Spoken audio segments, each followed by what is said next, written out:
नमस्कार, श्री स्वामी समर्थ। मी शर्मिला।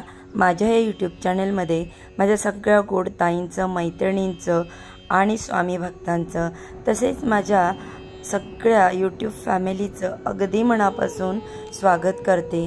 आजचा दिवस तुम्हाला खूप सुखाचा, आनंदाचा, भरभराटीचा आणि स्वामीमय जावो हीच महाराजांच्या चरणी प्रार्थना करते आणि आपल्या आजच्या या नवीन व्हिडिओला सुरुवात करते। सर्व मंगल मांगल्ये शिवे सर्वार्थ साधिके शरण्ये त्र्यंबके गौरी नारायणी नमोस्तुते। नवरात्र म्हटलं की देवीची घटस्थापना करण्यात येते। नवरात्र उत्सव हा देवी दुर्गेच्या 9 रूपांना समर्पित असतो। या 9 दिवसाच्या काळामध्ये देवीची विधिवत पूजा आणि व्रत केले जाते। तसेच नवरात्रीच्या पहिल्या दिवशी घटस्थापना देखील केली जाते। घटस्थापनाच्या विधीचे विशेष असं महत्त्व नवरात्रात असते।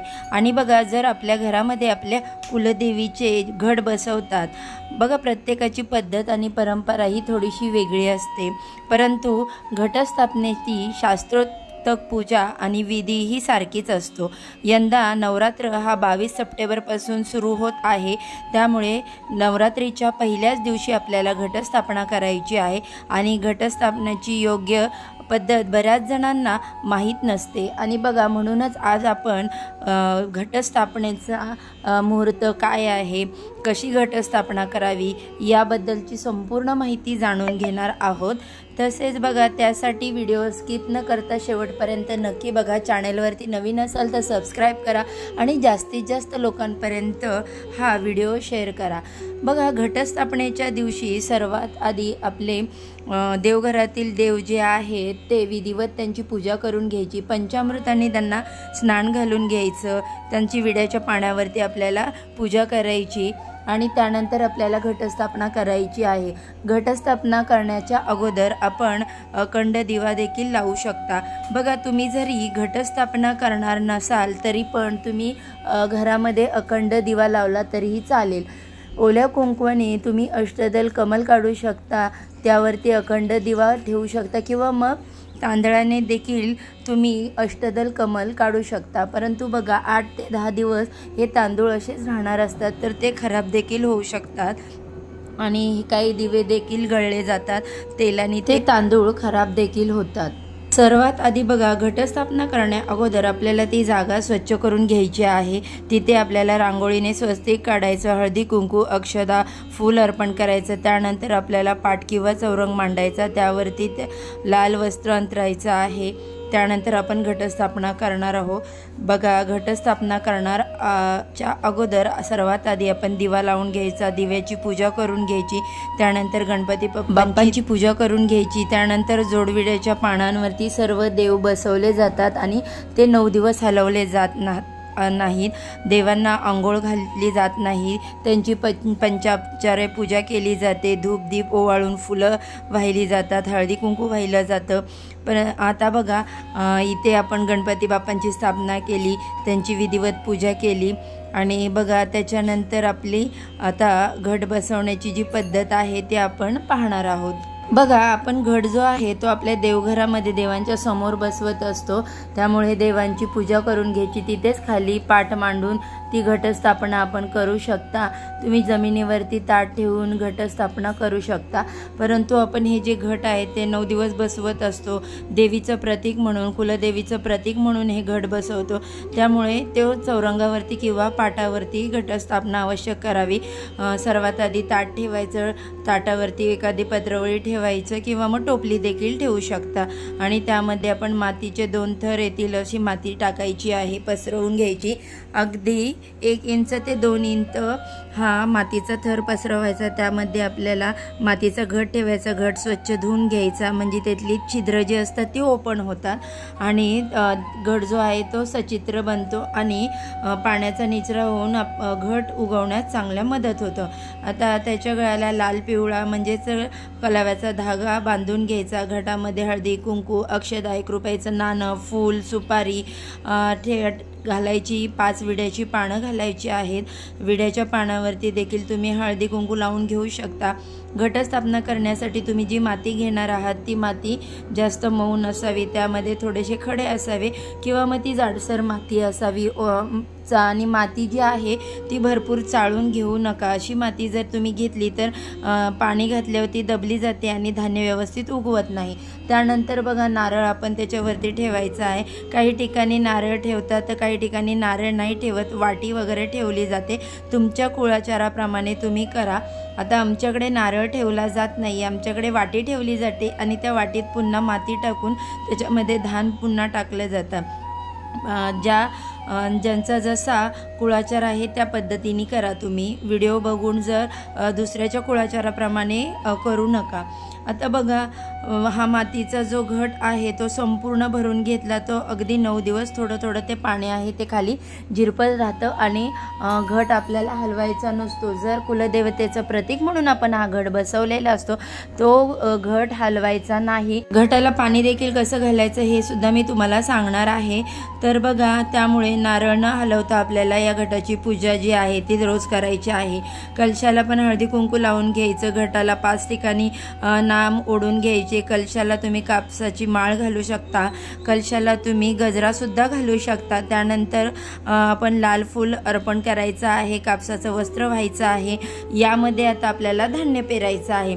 आता बघा मुख्य भाग म्हणजे घटाचा धान्य पेरणं। आता बघा हे धान्य पेरत असताना हे धान्य जे आहे ते कठीण घ्यावं, म्हणजे नवधान्य घ्यायचं आहे, जे धान्य कुचकट आणि पोचट नसावं।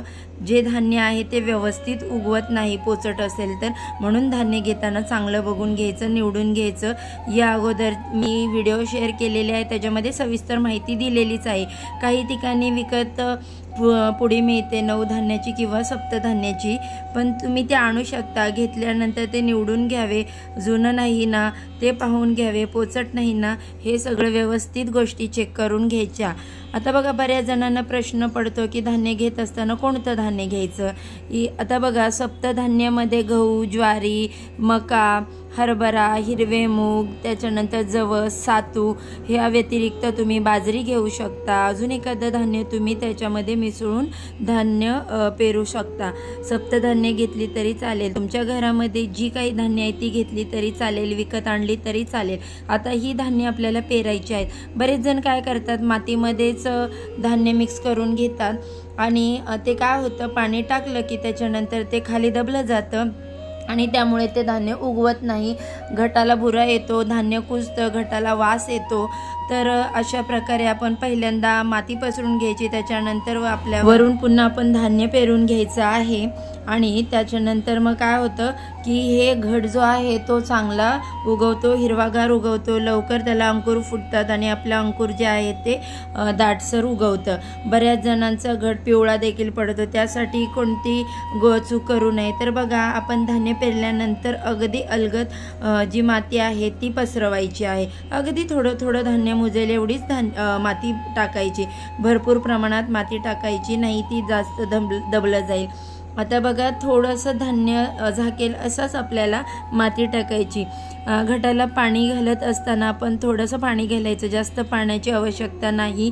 दररोज तुम्ही पाणी शिंपडू शकता, हाताने फुलांनी शिंपडायचं, ग्लासनी तांब्यानी भरपूर प्रमाणामध्ये पाणी ओतू नका, नाहीतर जास्त पाणी होतं आणि धान्य जे आहे ते कुजतं, घटाला बुरा येतो, घट पिवळा पडतो। त्यासाठी आपण एक गोष्ट करायची, आपल्या हाताने आपण त्या मातीला स्पर्श करायचा। माती जर ओली असेल तर पाणी टाकायचं नाही, कोरडी वाटली तरच हाताने पाणी शिंपडायचं, परंतु रोज उठून त्या घटामध्ये तांब्याने किंवा ग्लासने पाणी ओतायचं नाही, त्यामुळे घट कुजला जाईल। आता बघा धान्य पेरल्यानंतर आपल्याला हाताने किंवा फुलांच्या मदतीने पाणी शिंपडून घ्यायचं, जास्त पाणी घालायचं नाही। आता बघा नवरात्रीमध्ये 9 दिवस देवीचा उपवास केला जातो। घरातील एकाने तरी कुलदेवीचा उपवास जो आहे तो घराण्यामध्ये धरायलाच लागतो, कारण घराण्याची जी कुलस्त्री आहे ती उपवास धरत असते। सासू असेल, सून असेल किंवा घरातील एका स्त्रीने, कुणी एका व्यक्तीने हा उपवास धरावाच लागतो। ह्यासाठी तुम्ही उठता बसता उपवास करू शकता किंवा 9 दिवस तुम्ही करू शकता। जर तुमचे काही मेडिकल प्रॉब्लेम असेल तर घरातील कुलपुरुषांनी हा उपवास धरला तरी देखील चालेल।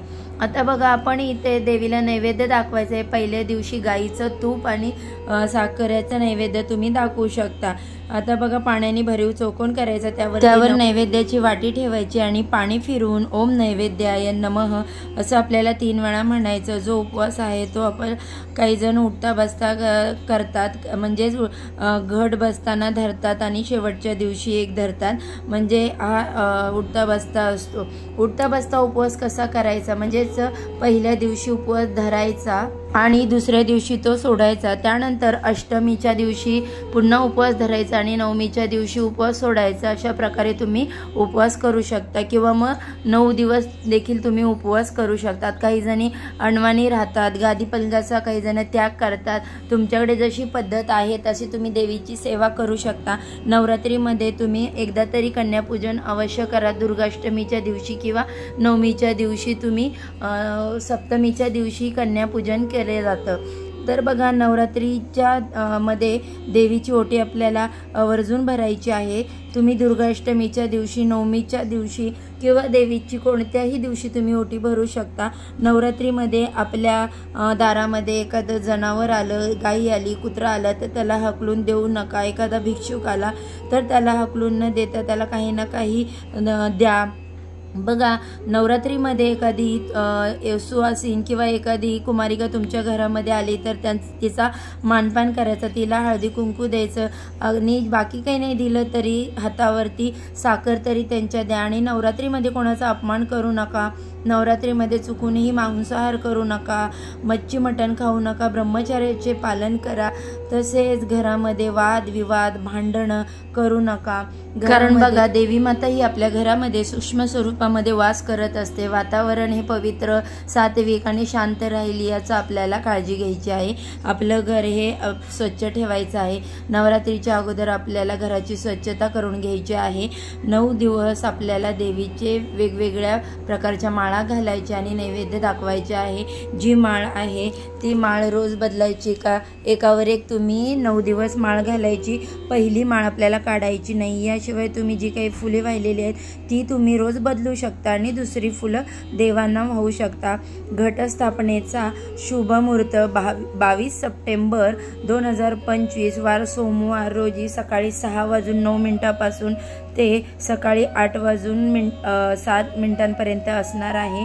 अभिजित मुहूर्त जो आहे तो सकाळी 11:49 ते 12:38 असणार आहे। या काळामध्ये तुम्ही घटस्थापना करू शकता। आजच्या व्हिडिओमध्ये मी बरीचशी माहिती देण्याचा प्रयत्न केला। व्हिडिओ आवडला तर व्हिडिओला लाईक करा।